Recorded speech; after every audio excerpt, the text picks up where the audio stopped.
Un numero unico di emergenza su tutto il territorio regionale esteso anche alle polizie locali e un nuovo modello organizzativo e funzionale per i corpi dei vigili urbani. Sono le linee guida alle quali sta lavorando la Regione Veneto per riorganizzare le polizie municipali e rafforzarne il ruolo di prevenzione e di monitoraggio nell'ottica di un sistema territoriale di sicurezza integrata.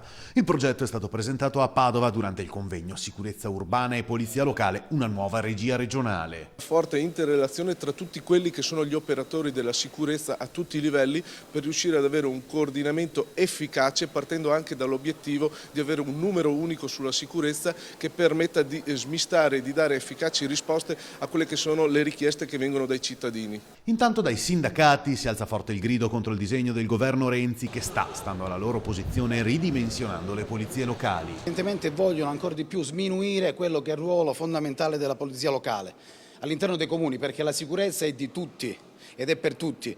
Quindi oggi siamo qui ancora di più per riverberare un concetto che da 30 anni stiamo dicendo: abbiamo bisogno di una riforma della polizia locale.